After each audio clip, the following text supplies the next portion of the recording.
Hello and welcome to the Film Pulse Podcast. This is episode number 463. My name's Adam Patterson. With me today, we've got Kevin Rakestraw. Hey, Kevin. Hello. How's it going? Very cold. Yeah, it's cold here too. Very cold. Cold and windy. I don't like it. Yep, it's very unpleasant. This week on the show, we'll be taking a look at The Wonder, which is out now on Netflix. We'll also be going over some we're watching on the watch list and going over this week's new releases in theaters, VOD, and Blu-ray. Thank you so much for joining us this week. Please remember to review us on iTunes if you get a chance. That'd be great. New Saved by the 90s is coming very soon. We're recording it as of you listening to this right now. We will have recorded it, but it'll be dropping maybe next week, hopefully, depending on how quickly I can edit. I guess I can drop the topic, the theme of this month's episode, and that's presidential films. So we're going to be talking about movies like Dave and Air Force One and American President and Canadian Bacon. Dave. I watched that today, actually. Did you enjoy yourself? I did. Surprisingly, actually. I surprisingly enjoyed myself with that one. Like, I've seen it before when I was very, very young, and I didn't really remember too much. All right, let's dive into our review. We're talking about The Wonder, which is on Netflix right now. It's directed by Sebastian Lelio. I have a synopsis here. A tale of two strangers who transform each other's lives. A psychological thriller and a story of love pitted against evil. That is something. Is that something else? Is that the actual synopsis that's supposed to be linked to the movie that I watched? Because that is not... I mean... I guess you could say that, but it is very misleading. That is a very misleading synopsis.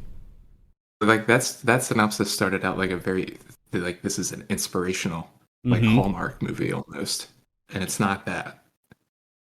I don't even know if I'd call it a psychological thriller either, really. No, I wouldn't. And also a story of love pitted against evil. There's evil in it. Yeah. But I don't know if it's love pitted against it. And I don't know. We'll get into it, I guess. So, this stars Florence Pugh. This is the second week we're talking about a Pugh film. It seems like our birthday films are Pugh. Yeah. This came out on my birthday, so that's very exciting for me, I guess. I gotta say though, I really wasn't into this movie. It was fine, like, for the most part. Yep. There were some weird elements to it that I really wasn't on board with, like the bookends. I thought was kind of weird how the movie starts off in like a soundstage. And then you have this narrator who is one of the characters. Kitty O'Donnell's the character name. Niamh Algar is the actress. I'm probably mispronouncing that as usual, but she was in Censor. And so yeah, you have this like kind of weird wraparound thing, and then once, I believe, during the movie, she breaks the fourth wall and like talks to us and like kind of identifies herself as the narrator, but and just stares at us. And I didn't. It's not that I guess I would say I disliked that because I didn't really see the point of it. Yeah, I was indifferent to it. I think like at the beginning I was like, okay, this is interesting, and then at the end I was just like, yeah, all right. I just don't feel like they really went anywhere with it. No, I think the only thing, I could be missing something, but the only thing to me it felt like, because this is all about stories, and believing in stories wholeheartedly, trying to set you up that like, hey, this is a story. Like, yeah, I mean, But I didn't need that. Like there yeah, were several moments where they like blatantly talked about like the story, the people and and stories. And also I feel like we're getting a lot of these like stories about stories, 10,000 years of longing, or is it 10,000, whatever the number of years of longing, that was all about stories and storytelling. Adam, stories are important. All They right, are important, I agree. nothing So without I stories. because the synopsis didn't really get into it, I guess I should go over what this movie's actually about, or what actually happens in the plot. You have Florence Pugh as this nurse who gets called to this Irish village to investigate a strange phenomenon where a young girl is not eating, and she has not eaten in 4 months, and yet she's not getting sick, or she's perfectly fine. And she says that she's feasting on manna, and so basically a tribunal gets together, and they hire Florence Pugh and then a nun to take 8-hour shifts just observing this girl. And in 2 weeks, they have to report back their findings. And so you have Florence Pugh just trying to figure out. I mean, because she's a nurse, she's skeptical that this girl went 4 months without eating. Hmm. So the bulk of the movie is just her trying to figure out like how she's able to do this. And it's that's kind of interesting. And where it goes to some pretty dark places, as really towards the end when you get the big reveals about like what the truth is behind all of this. Hmm. And I liked kind of where it went. I thought it was entertaining, but at the end of the day, I think it just didn't really have any kind of lasting power for me. Yeah, and I think it was one of the issues that I have with it, or one of the reasons is it didn't work, which I think is just a personal thing because I don't have the religious, spiritual side, is that like from the outset, you know that she's not feasted on manna, obviously. And you're just like, well, is someone sneaking her food? And it never really seems like they tease that out. Like, oh, what could it be? It just feels like it's always like, well, somehow she's getting food. We'll find out then. Yeah, and then you have like Toby Jones in here as this other doctor, and he's the guy who kind of really wants to figure out what's going on here. He's trying to figure out. He's thinking like she's getting energy from photosynthesis and shit. And I do like that his character he is based in science, but at the same time, he's really open to the possibility of like something crazy and new and awesome is happening, and yeah, he's just fucking amped about it. Maybe it's magnetism. yeah, magnets. Maybe it's Maybe it's magnet. That's maybe, gonna be my anytime I don't understand anything moving forward. I'm just gonna be like, maybe it's magnets. which is good because maybe it is. Magnets are incredible. Fucking nuts. Who knows what they do? And then you have Will Byrne as he's a journalist who gets wind of this whole thing. So he's like writing a story on it, and he's trying to figure out what's going on too. But then he and Florence Pugh's character, they end up falling for each other, and so you got a kind of a love story angle going on here too. Yeah, and that was another issue that I had because that just the development of that relationship just felt really rushed and undeveloped. Because like they're just like, oh, they don't seem to be a thing. She definitely hates him, and then next thing you know, she's just telling him everything. It's Yeah, just like, whoa, what the fuck happened? yeah, they fell hard for Next each thing you know, other. they're having sex. Yeah, it's just like, oh, I mean, All right. I guess we got to speed things up because we spent like over an hour of just watching a girl not eat. Yeah, and that portion of it was just kind of, it was kind of dull because the girl didn't really do anything cool. Like, she pretty much just stayed in her bed and That's walked what I around. mean. That's why I'm saying that it didn't feel like they ever teased that it could possibly be anything else. You know what I mean? There was never anything that was happening on screen that you were like, well, what could it be? It's just always rooted in well, she's getting food from somewhere because she's clearly not doing anything. So someone's just sneaking her food. Or maybe it is magnets. I don't know. Well, Really hoping it was magnets. I think if it was magnets, it'd be a better movie, honestly. yeah, I mean, when you do finally figure out what happened, it is a little bit disappointing. Yeah, because you're just like, yeah, that makes sense. Yeah. Yeah. They also made a point to show pretty much every meal that Florence Pugh's character ate. I don't know if Which you was noticed always, yeah, which was always, it looked like it was either grass or baked grass, that. is what it looked like. It was one of those two things. Yeah. They showed her scarfing lots of stews and old timey Irish What? meals. And I mean, Jesus Christ, the first time she's introduced to the Will Byrne character, Yeah, what a he's just dick, like, right? like right off the bat, he's just like, oh, you eating for two? Because you're eating so Which was much? so weird because like the portions that maybe it's because I'm used to American portions. That's probably what it is. But I thought to myself, like, it looks like she just has a bowl of stew there. Like, it's not an overwhelming amount. It's a ridiculous amount of grass stew. Come on. But what a douche! Like the second that he meets her, like, Yeah. what And what you eating her meal and yours? What's going on here, Yeah. lady? Fucking ridiculous.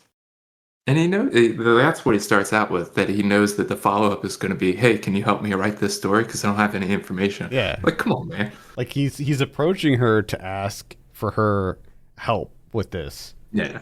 But I guess it worked out because Yeah, got what he yeah, wanted. yeah, he got some. He got everything that he wanted. Mm-hmm. Mm-hmm. I guess. The only thing that I will say uh, is that I thought it was a gorgeous film. Beautiful. Yeah, Like but the landscapes and stuff, and you got cinematography from Ari Wagner. So, looking good. It's good looking. Performances are all right, but yeah, overall, like you said, it's fine. It's just fine. It's Yeah. not going to have any lasting impact. it's a bit fine. it's a bit lackluster. I will say that I really loved that transition at the very beginning, you know, when they're on the Cool. sound stage and then they do that slow kind of zoom in into the on the ship or wherever she was. That was I liked that I a lot. enjoyed those, and I really loved the dissolve of, I think it was Anna, where like the hills in the distance dissolve into her laying in bed. I enjoyed that. Yeah. So you got some visual stuff here that I think works. I feel I mean, far more artistic than what you normally expect out of a Netflix film. I'll say that. yeah, I would agree. I would agree with that. I mean, if you've seen any of these like kind of countryside type period pieces, like it has kind of a standard look to it. Except I think that the interiors were a little bit more interesting in this one just because they looked so stark. I liked a lot of the interiors. Everything had that like green tint to it. Yeah. Yep. On the walls. And then she always wore that like bright blue dress that kind of contrasted with the countryside. There was some more, I don't know, like if you would consider some of the other elements spoilers, but there were several other elements to this, specifically with like the big reveals that happened at the end and like what kind of truths bubbled to the surface, but then also with the Florence Pugh's character as Lib, like she had some past trauma that she was still not quite, you know, healed from, and so she was like kind of grappling her own demons during this whole thing. Yeah, I mean, unfortunately, it's just I don't know. There's not a lot to say for me personally. Maybe other people got a lot more out of it. I didn't get a whole lot out of it. Um, like again, I thought it was. I am interested to know what, like, if you're Irish and you watch this, like, what is because they kind of make Irish people look fucked up. Yeah, and this is like post potato famine, right? Yeah, It's and like they make right a point of after. being like, she's an English nurse going, and it's just the Will Burns family, and then this family, everything that comes Mm-hmm. to the surface. Like, damn, why you gotta do Ireland like that? It's laying it on a bit much, don't you think? Yeah, like I said, there are some dark revelations that happen in this that are kind of fucked up, Mm-hmm. and Very much so. you know, make everything sort of make sense at the end. What did you think about, without giving it away? What did you think about the ending? I mean, it was. I guess it worked. They wrapped everything up very nicely. Yeah, they sure did. They sure did. Yeah, again, it's just like it's just one of those movies where I'm just like, it's fine. Yeah, It's fine. I didn't really like. I really didn't have too many notes on this one, like specific things to go And over. it's like an extension of that is I can see how anyone feels about it. Like any end of the spectrum. Like if you love it, sure, I could see that. Absolutely. If you hate it, I could see that too. Like, sure, everyone just feel how you feel about it. It's great. Yeah, like I came away from it not really. I'm kind of sitting on the fence with this one. Like I just don't really have any opinions on it at all. I do see how it could, like, resonate with people, how it plays out, and sort of the like religious slash familial aspects of it, and also it deals with some mental illness issues as well, like PTSD, even like dissociative identity disorder. But don't forget the big one, trauma. Oh yeah, well, yeah, trauma's given. That's a given.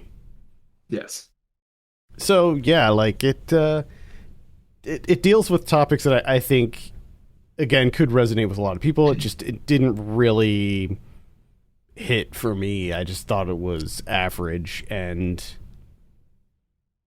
just meh. Yeah. Yeah. I agree. Cool. Let's go ahead and give this a score. Kevin, what are you going to give The Wonder? I'd probably go like a 6. Like I want to go straight down the line, right? Mm-hmm. But I feel like I got to give it a little bit more because, like, technically speaking, It's like not bad. in the filmmaking sense. It's a very well made film. Right. Yeah. Yeah, I'm kind of right there with you.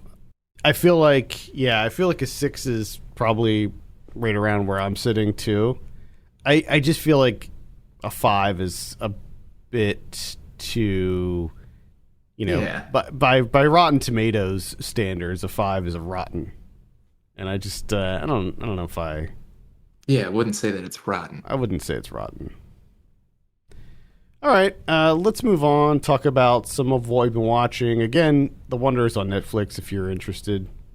I don't have a whole lot to go over this week. I've been very busy, but I did see a couple things, and I'll start things off with Smile. I just watched Smile this afternoon. That's out now on VOD, so I was kind of anxious to see this, but What came first, Dave or Smile? Dave came first. Oh, okay.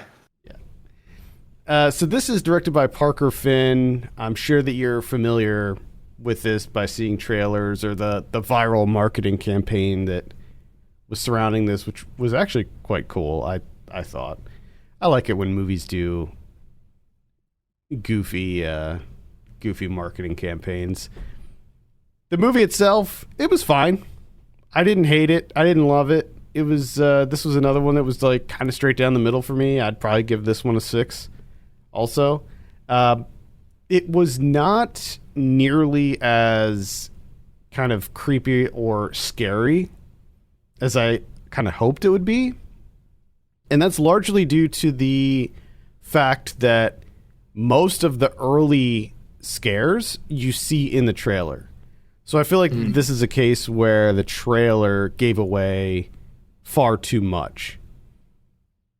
It's a bit of a slow burn, actually. So what you have here is Sosie Bacon stars as she's like she's a doctor who works in a psychiatric emergency psychiatric ward in a hospital. I'm sure there's like a proper term for it. But she has a patient come in who ends up committing suicide, and the circumstances surrounding it were like definitely off. They were definitely creepy. And it turns out that like this patient of hers was cursed, and when the fact that she witnessed this suicide and she was there for it, like it passed the curse onto her. So throughout the movie, she's just trying to figure out like where this came from, what is it, how do I stop it, all of this stuff. So it's a bit of an intriguing story, and then throughout the whole time, as her like time is running out, she starts to like kind of see more and more horrific things around her. And then, of course, there's this whole, like, the big part of it is she crazy? Is she not? Everybody thinks she's crazy. Her fiance thinks she's crazy. Her family thinks she's crazy, blah, blah, blah. We know that there's more to it than that, but none of the other characters do, of course. And to add on to that, there's this whole thing where, like, her mother was very mentally ill and caused a lot of problems. So of course everybody thinks that she inherited that, and she's becoming psychotic and is developing schizophrenia or something. So I wasn't into that, obviously, because I never am. Unfortunately, the whole movie's kind of based around it, so that was a bit of a bummer. But the end was pretty cool. It doesn't end in your typical Hollywood-style horror movie fashion. It definitely subverts your expectations a little bit, and you get to see some pretty creepy shit towards the end. So maybe a light recommend. I would say if it looks like it's maybe on Paramount Plus from the look of from what it says here. Yeah, it is on Paramount Plus. So if you have Paramount Plus, give it a look. Unfortunately, no one does. No, I don't, so I just rented it. But yeah, I don't know. It's, again, light recommend. All right. I watched Steve Buscemi's written and directed Trees Lounge from 1996. Oh, man. I remember seeing this at Hollywood Video all the time. All the time. All the freaking time.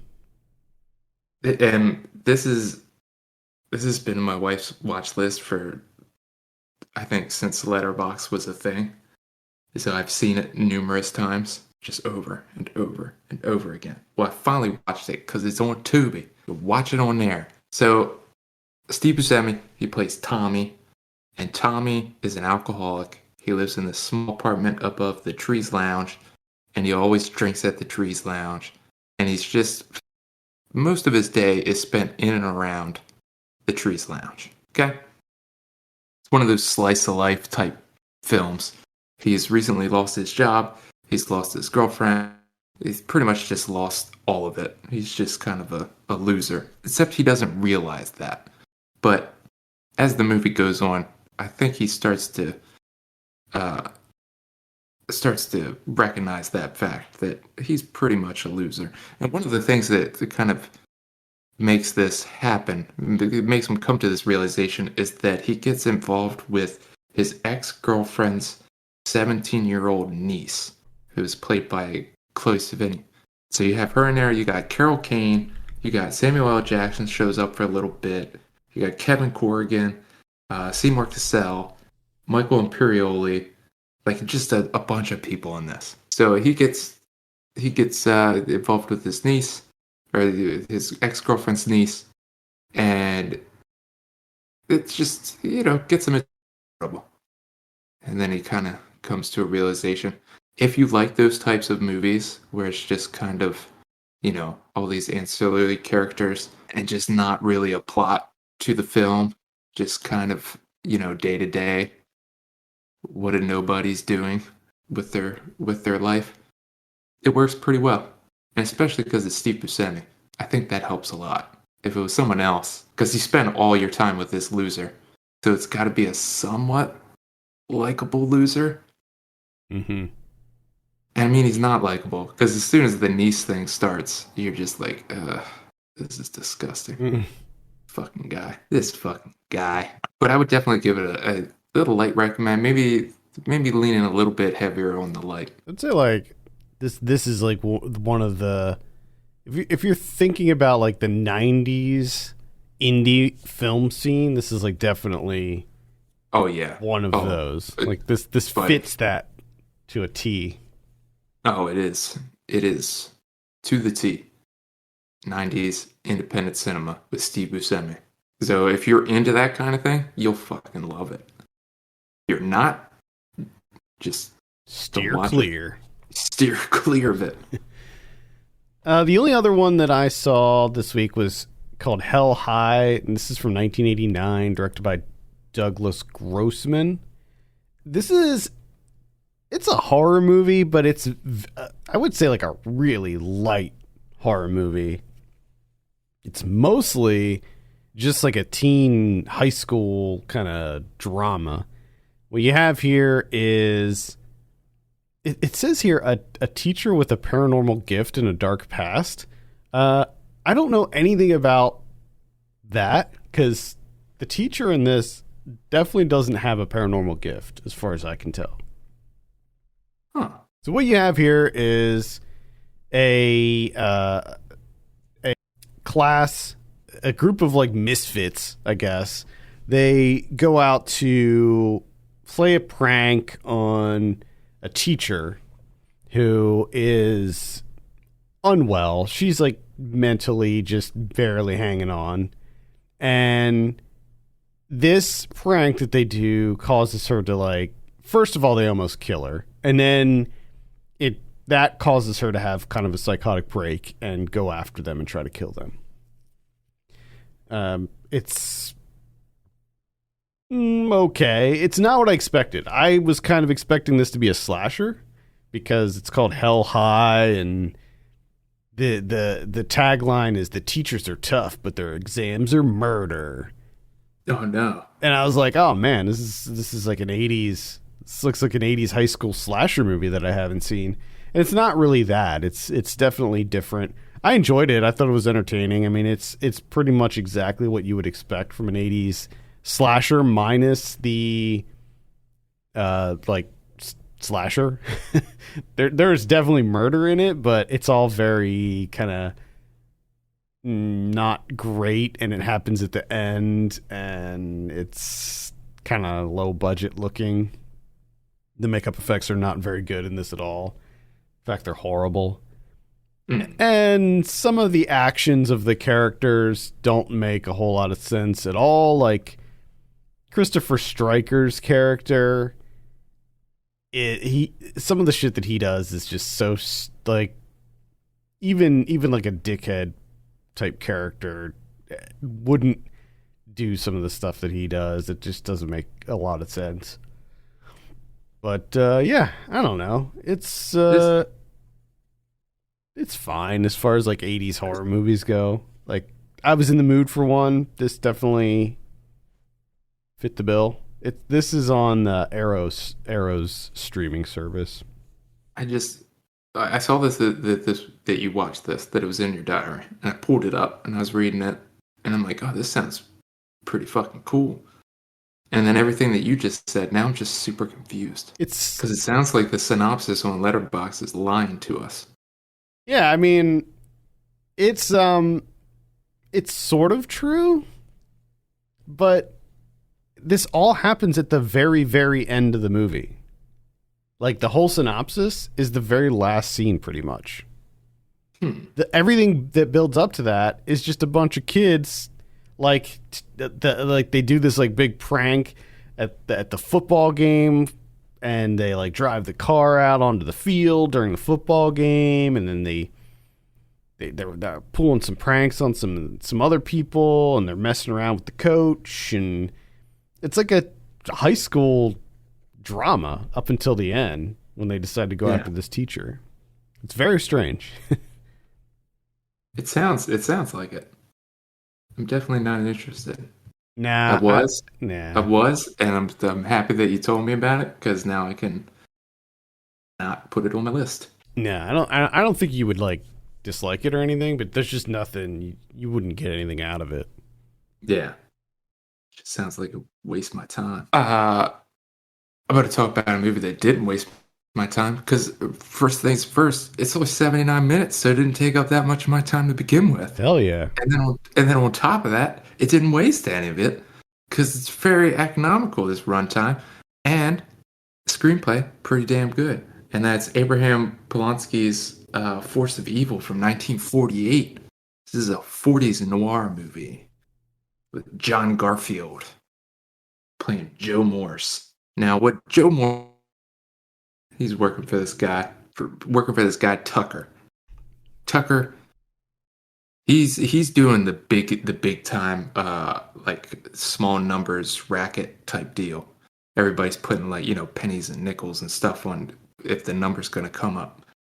So Tucker's doing it big time. And then you have all these like littler banks. They're doing the small time stuff. Gang small guys on the bottom. One of Joe Morris's older brother, he's one of the small time bank thing.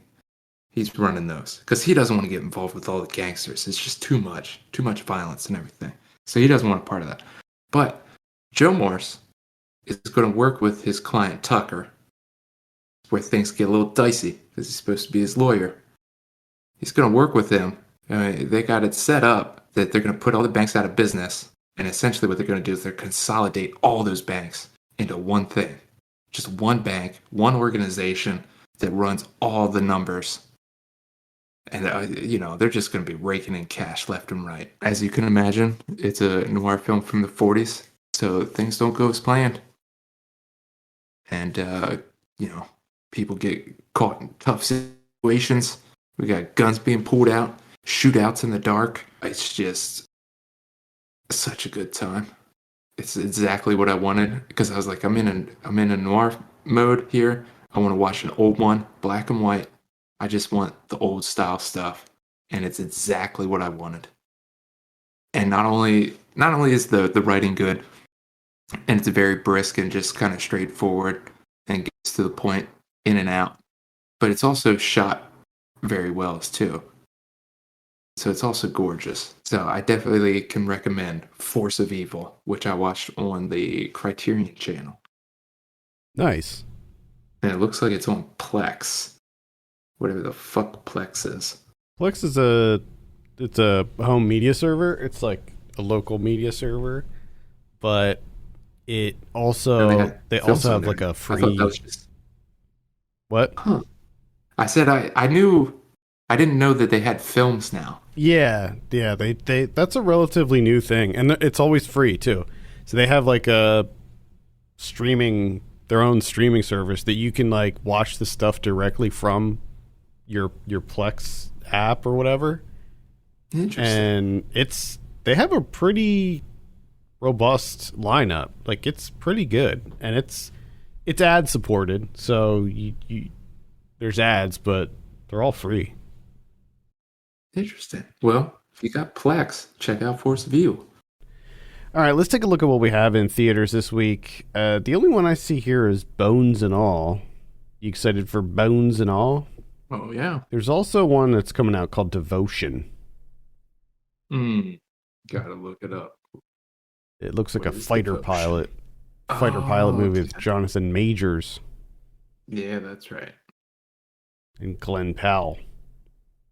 Mm-hmm. It's Correct. an aerial war epic. Watch out now. I mean, I like Jonathan Majors. I like Glenn Powell too, actually. I've never heard of Glenn Powell. He's not a name that you would have heard of, but you've probably seen him in things.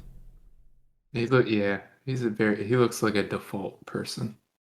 He usually plays like kind of an asshole dude bro. Gotcha. I think he might have been in Top Gun, actually, the new Top Gun. He was. You are correct. Yeah. He's like the new Iceman, pretty much. Ah, okay. So yeah, that's pretty much it for theaters. VOD this week. Let's see what we got going on. For November 22nd, we have Blood Relatives. That's going to be on Shudder. It looks to be like some kind of horror Christmas comedy or something.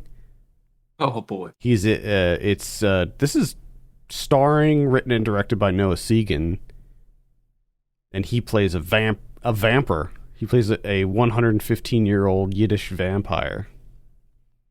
Okay. Could be kind of fun. I'll probably check it out. I like Noah Segan. We have Don't Look at the Demon. We got Poker Face. That's the one with Russell Crowe. I think that's directed by Russell Crowe also. We have Creatures of Necessity. Something in the Dirt. That's the new Benson and Moorhead vehicle. Mm-hmm. There's, I don't know how to pronounce this, Nocebo? Nocebo. It looks like maybe a thriller with Ava Green. Let's see. On the 23rd, we have Bones and All. Also on the 23rd, we have The Swimmers. That's going to be on Netflix. And then on the 24th, we have The Noel Diary on Netflix. And Deconstructing Karen. And then on the 25th, we have Ghislaine Maxwell, Filthy Rich. It's a documentary, obviously. Mm-hmm. We have The Last Dolphin on Netflix. The Filthy Rich one's on Netflix, too. I don't know if I mentioned that. The King of Laughter. And it looks like that's about it for VOD. Blu-ray this week. I gotta pull up the calendar. Hold on a second. That's slim pickings. For VOD? Yeah. Yeah. A couple in there, but Yeah. I mean, like, unfortunately, I saw Something in the Dirt and I didn't like it. So, I mean, maybe we'll talk about that next week.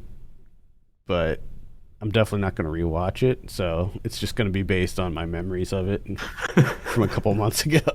it's like, no, I'm not doing it again. I'm not doing it again, man. I'm sorry. I love Benson and Moorhead. I've loved every single one of their movies, but this one I was just wasn't feeling it, man. You already know what's in the dirt. I do, and that's kind of why I don't want to watch it again. Okay, let me see what we got going on with Blu-ray. This is for November 22nd. We got Planes, Trains, and Automobiles coming out in 4K. High Plains Drifter from 1973 coming out in 4K. Mystery Men from 1999. Rollerball from 1975. The Company of Wolves from 1984. Yeah. Which you just talked about. Yeah, that's a good one. Highly recommend. Pennywise, The Story of It, which I guess is a documentary. Don't need it. Come on now. No, we don't need that. Hair Extensions from 2007. Let's see. Hatching from earlier this year. Bros from earlier this year. The Good House I think that was from earlier this year also. Crabs from last year. director's edition. You see collector's editions, you see director's cuts, but you rarely see director's editions. Yeah. Yeah, that's pretty much it. What about Criterion's? Oh, we got two. We got that first Criterion collab with Wall-E. Wall-E's coming out on Criterion now.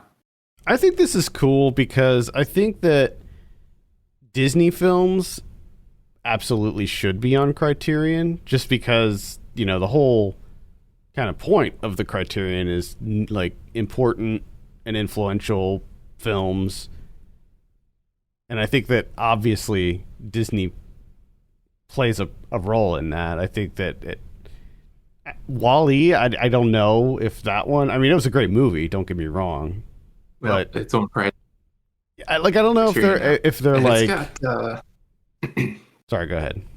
well, I think I know what you're going to say, and it will be interesting to see what they do down the road, moving forward. Is it just going to be Wall-E? Are they going to be doing a lot of other stuff? Yeah, like, is it just Pixar, or are they gonna dip in? Because I feel like Snow White, for instance, like that should be on Criterion. Yeah. Well, it'll remain to be seen. All I know is that the Wall-E DVD has, or the Blu-ray has tons of special features. It's just tons. You just keep scrolling, and it keeps being bullet points.